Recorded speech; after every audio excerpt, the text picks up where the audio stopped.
I am wearing a hat and my hair is covering one eye, so I can barely see what's going on. What is this? Are you being real, or is this some weird reference I'm not getting? I'm being real. I've got a hat on. My hair's too long. It's covering one eye right now. It's hard to see. This game's already dark, and you can barely tell what's happening to begin with. Well, you should be like the puppy always is in the adverts and cover both eyes with your hands, because you don't want to see what's going to be birthed out of this fucking moon. This is called Reborn, so I'm guessing it's going to be some sort of phoenix rising from the ashes. This is how Dead Space 3 should have been. I'm going to spoil Dead Space 3 now. There's a necromorph moon. This is what it should have been, rather than what it was. That's a skeleton. Oh, it's a skeleton and some dangling intestines. Oh my god. Look at all those intestines. That is so fucking cool. Tentacle attack. This is like... This monster should be on the front of a metal album. Yeah. So this cutscene is obviously when you get it the first time, so I wanted to include it. Its bones are made out of other skeletons. Yeah, it's fucked up, dude. I don't want you to fight it, I want you to be friends with it. Make love to that skeleton intestine monster. I'd bone it.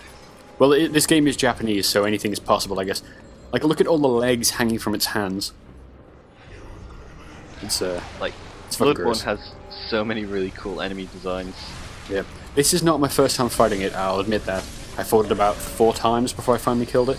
I just wanted to include the cutscene because I thought it was awesome. And it shows you these bell maidens, which you want to kill, because otherwise they'll fire fireballs at you. Do you have to kill them? No. I guess no, I think they'll probably die. I always kill them, because I saw them up there. They show you in that cutscene. So I thought it would probably be safer to. Too busy looking at the skeleton skulls. I've heard that they will make it a little bit more aggressive. Like earlier, it'll start launching bigger moves earlier on, but this boss is really not that difficult.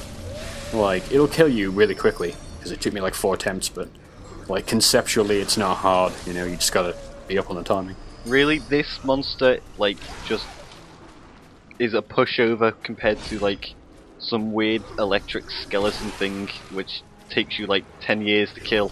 Yeah, well, this is the thing with this game is, I've heard from people who played a lot of Dark Souls that the earlier bosses are just harder, and then it gets a lot easier. And you would normally chalk that up to, just your proficiency with the game, but I don't think that's true with this, because like, this boss was only about an hour on from me from, say, Rom, and I couldn't kill him, it took me days. So, I guess it's just your playstyle, but this thing is generally considered pretty easy, along with the last couple of bosses, just because it's so, big, you can see everything. Yeah, you can also hide in this building where it can't attack you and just heal up.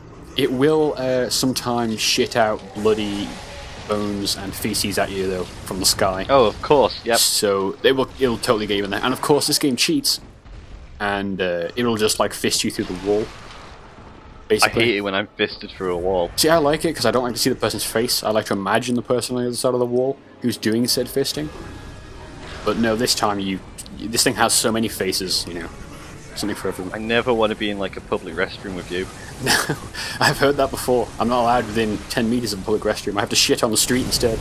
But this thing is also vulnerable to the charge attack, the R2 attack. So you want to hit it with one of them and it'll collapse down on itself. It's weak to fire and bolt, I believe. I was going to ask, why did you suddenly become Nicolas Cage in like Ghost Rider and pulled out a flame sword out of nowhere? It just looks awesome. Like, at the time I didn't know it did more damage, but I think it does a little bit more. It looks sick. Who, me or the feces monster? The flame swords. Yeah, it's pretty cool. This game has a lot of that's nice what effects. That's what Darth Maul's lightsaber should have been. Just a flaming sword. Yes. So when he cut Qui-Gon Jinn in half, he just like his body catches fire. No, it perfectly cremates him along the cut. So that way no blood spills anywhere. That's how lightsabers work. It is. Except in that one, there was an Empire Strikes Back where I think Luke cuts the arm off a Wampa and it totally bleeds out all over the ice. Don't know, I'm not a nerd, so I don't watch Star Wars. Oh shit, have you seen those new trailers? Looks insane. Also, the main enemy's name is Kylo Ren, so it's clearly modelled after me. Are you talking about Battlefront 3 or Episode 7? Episode 7. No, Dude, I've I'm not so seen that. excited about Star Wars and Star Trek, but mostly Star Wars. It's probably going to be cooler than this game. That's all I'm I'm too saying. busy watching my Japanese animes to care. It's basically a Japanese anime. The armor in that thing is so hot. You know, the Stormtrooper armor. And they've just added more beams to the lightsaber, so it's... What I'm saying is J.J. Abrams is Japanese, basically. Clearly. You just gotta keep wailing on this thing. He doesn't do anything too exotic. He will raise his hands. When he raises both hands to do a small red beam, he will fire the shit from the sky. When he raises the hands and does the big glowy thing, it's an area of effect and it will kill you outright. Or at least it did for me. So that's basically all you need. And it kills the frame rate, so adios. Ciao.